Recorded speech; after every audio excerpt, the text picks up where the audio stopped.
Is Powell leaving? I don't know. Who knows? Doesn't really matter. Well, yeah, I don't care. The only thing that's really affecting me today is the rates.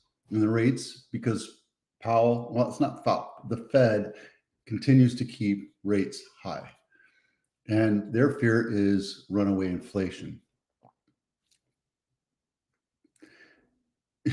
Trump is saying he should quit because he's too late to the game. However, the last 4 or 5 years, he's done a lot to control the inflation, supposedly, whether you like it or not.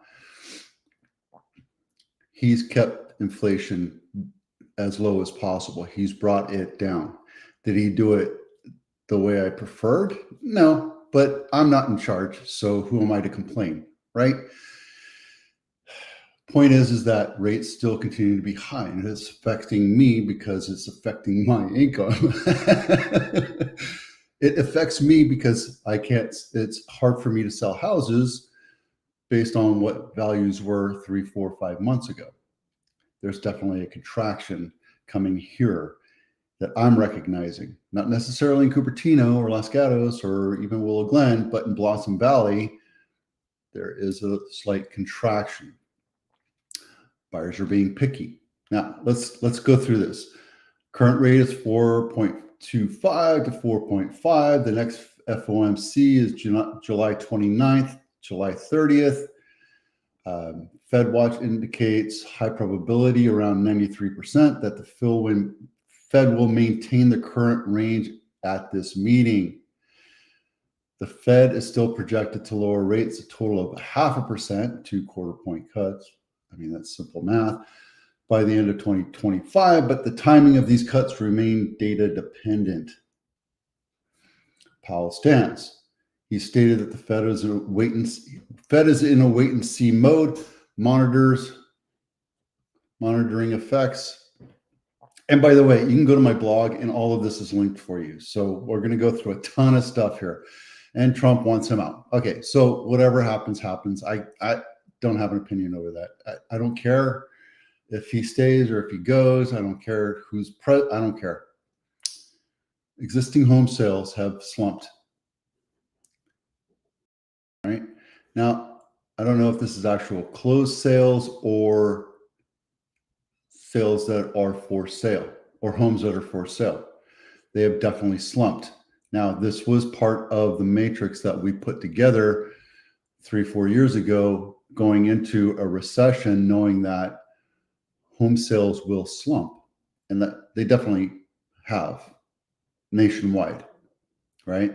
Housing affordability index is now lower than the 100% nominal, which is supposed to be right here. Anything below 100% makes it less affordable. Anything above makes it more affordable. So March of 2025, across the nation, housing was affordable in a bit. Like, anyway, federal fund effective rate is still 4.25. It's pretty low, not as low as drastically as it was, but it's low. And we're slashing prices, right? Well, not slashing prices. Unemployment is nominal. It's not a bad thing. I tried to find something that's even longer looking, but right now, 4% of the nation is unemployed, which, 2024 wasn't great either, but we knew this coming into it, preparing for a recession. GDP says that we're not so bad, right? I mean, all items 8.86, that was because of the inflation and everybody needed to buy goods and money was cheap. So now we're coming back down to normal. So inflation is back down to normal. I mean, we want it 2%, but we're at 3%. So plus or minus, I think we're doing not so bad. Powell's fear is that this would spike if we raised rates or lowered rates again. If we lowered rates, money would become cheap again and prices would inflate. I don't know if that's true or not. However, when we look at rates, the job market, the stock market,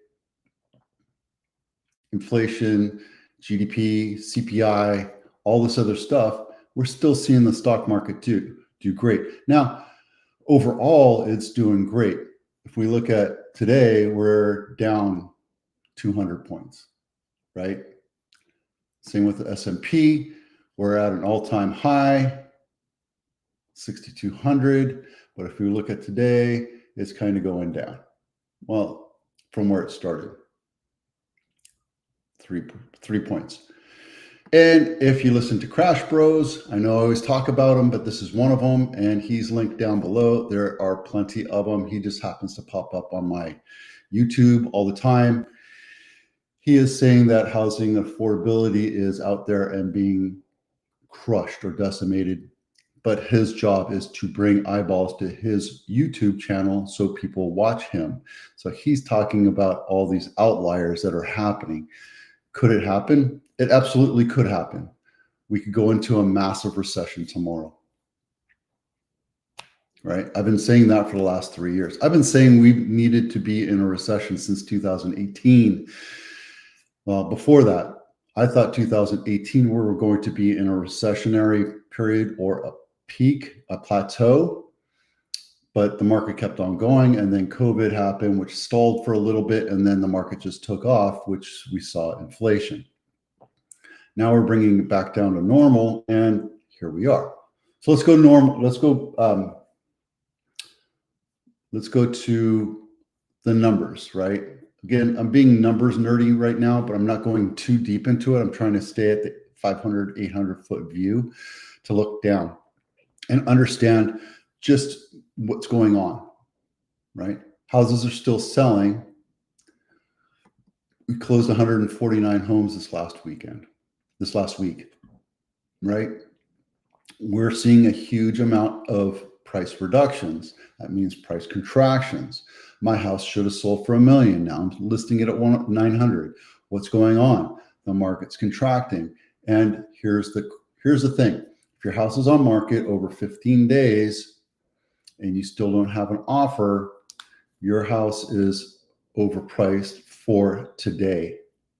The market's contracting. It's nothing against your house. It's nothing against you or your agent. The prices are contracting. It's also the summer. The summer is slower. When housing markets get slow, prices contract. So we're at the tail end. What happens if we don't see price or rates go down at the end of July? Nothing. We're still going to see the contraction happen. So what's going to happen is we'll see September and then November, and then we'll be in 2026. So September and November, we'll see rate cuts. If we're saying that we're going to go down 0.5%, as per the first slide I showed you, right? A total of 50 basis points or 0.5%. 2 quarter-point cuts by the end of 2025. That means if we don't do it in July, we're going to do it in September and November, or we'll just wait until November and do a full 0.5 point, or maybe, depending on the winds of change, the Ides of March, we'll see that the market will accept a 1/4 point reduction. Is that good or bad? Depends on where you stand. If you're selling, it's not great. If you're buying, it's great. This is a great time to buy. I know affordability is out the door, but also buyers are being picky. So if you're targeted and you're smart about what you're buying, you could buy a house with either less money or concessions or repairs. Right, a repair is a concession, but there's a lot of things going on. So when money gets cheap, more buyers enter the market. Money's expensive right now, so there's fewer buyers in the market, but we know that buyers are in the market because we're still closing 150, 130 homes a month on average in Santa Clara County. Okay, highest sold price, lowest sold price. I'm not going to go into that because there's just not enough time because I'm at 10 minutes already. So let's talk about Los Gatos House of the Week. This one is on market 98 days. It's still at its original price. Why hasn't it not sold? Well, again, location. It's got a great location. Let's take a look at it. It's not walking distance. I mean, you could absolutely hike to downtown Los Gatos, but it's closer to Saratoga, Quito Road. So you're halfway in between. So you're definitely on a drive to get there, right? Condition.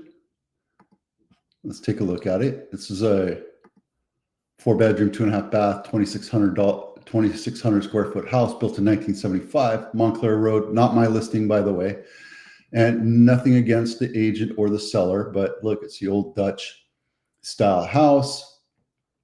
Multiple add-ons to it. It's been updated, nicely white, nicely fresh. The Corian counters. Looks a little dated. You have some fluorescent going on. Fluorescent's kind of a thing of the past, which screams dated, but also the finish of the cabinets. I would have painted the cabinets white. I know, you know how I feel about wood cabinets. I love wood cabinets over painted cabinets. However, painting cabinets freshens up the house, makes it look a little bit less dated. This chimney or this fireplace is screaming date, right? You have a nice, big, huge garage. And because of the Dutchman style, you have vaulted ceilings in 2 of the rooms. Well, actually, that's 1 room, it looks like. Yeah. And then, oh yeah, the bathroom's dated. And let's talk about this real quick, right? It's a beautiful house. There's nothing wrong with it. It's a little dated.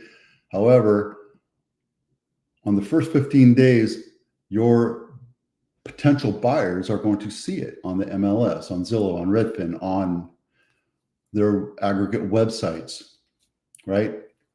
And let's say that the pool of buyers out there that could afford a $3 million house is 1,000. Probably not 1,000, but let's just use 1,000. After 15 days, those 1,000 buyers will either be like, yes, I want to go take a look at this house, right? And it'll track down to people, boots on ground, eyeballs. It goes from eyeballs to boots to disclosures to offers, right? Let me show you this real quick. Break this down. Marketing, right? Eyes on listing right here. Let me open this up so you can see it. Eyes on listing. So this goes to the MLS and the aggregate sites, thousands, right?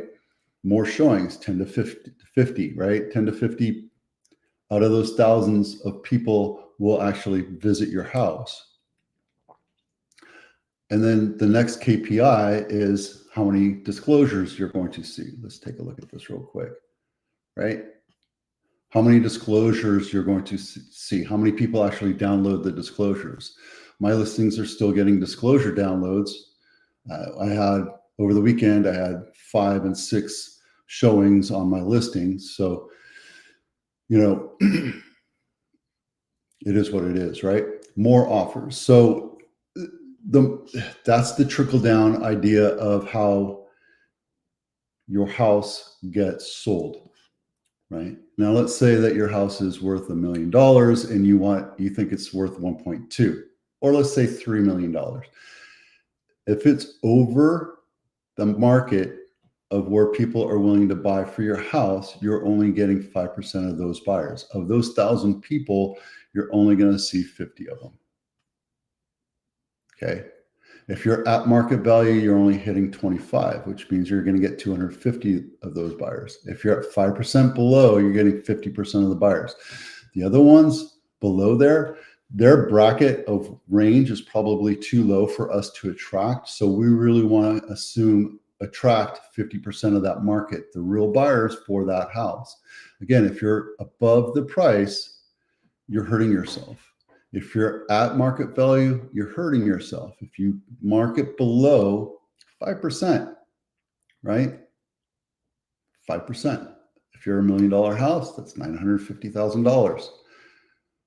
You're going to attract a whole lot more buyers right then and there, right? Is it, but Vito, what happens if my house doesn't go for what I think it's worth? Well, here's, again, let me get back here to my control room. Again, your idea of what your house is worth isn't what the idea of what a buyer thinks your house is worth. And the buyer, again, is looking at hundreds of different houses online and maybe 20 to 50 houses on the ground with their boots on the ground. They're actually looking at these houses, right? And they're looking at, let's say, 50. And out of those 50, yours is the outlier on a bad way because it's overpriced for the condition and the location. Well, then you're going to sit on market and wonder why the buyers are not coming. 98 days on market, no price change, right? So as an agent, what am I to do here? I can tell you that if you readjust your price, I would drop this down to 2.5 and bring in buyers if you're really interested in seeing what the market holds today, right? Sellers fear that. That's like the death knell. Oh my God, my house is not worth 2.5 million. It's definitely worth 3.1, because just back in April, the market sold the house right down the street in about the same square footage for $3.1 million, actually 3.25. So I listened to my agent. I dropped it down a little bit. So what's going on? Well, the market's contracting. Let's take a look at these. Okay, this is Santa Clara County sales price average SFRs. Santa Clara County sales price median. Now look, March, April was the height of the market.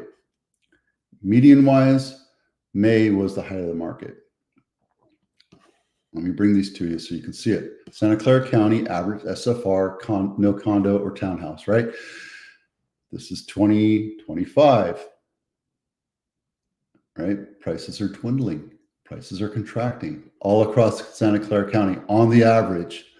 Same thing here. May, we saw 2150. That's the highest median sales price in history in Santa Clara County for single family homes, no condos, no townhouses. Why is it dwindling? Well, because rates are staying high. I can tell you that the stock market's doing great. I can tell you that inflation's down. I can tell you that CPI is doing great. I can tell you that the job market's doing great or better or decent. I can tell you all this different stuff, but the fact is that the rates remain high. They've remained artificially high for too long of a period for us in the housing market to be able to perform for you, saying this is what your house is. And people are on vacation, and the summer brings slower market, but the fact is that houses are expiring. They're going out of contract. When I say out of contract, we're pulling a lot of houses back on market. Buyers are pulling out with new homes too, because there's a lot of fears of layoffs. There's a lot of fears of recession. There's a lot of fears of affordability. So buyers are just pulling out. Number of canceled, withdrawn, and expired listings, Santa Clara County, single family homes only, not condos or townhouses, because I like to keep it baseline. We've had a huge number of cancellations in May, and in June, we're still seeing 234, which that resets every month, right? So I don't know what July is because we're still in July. We're going to see that happen quite a bit over the next couple months. 2022 happened right when the market, when the rates went up. We went from 2.5% up to 4 to 5 to 6 to 7. That's exactly when that happened. And then it went back down to normal because people got used to it. But people are tired. Buyers are fatigued with the 7%.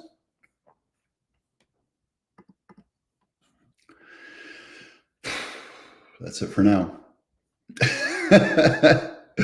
That's a lot of talking, isn't it? All right. So now you kind of understand the mindset of the real estate. Is this right or wrong? I'd love to hear your point of view.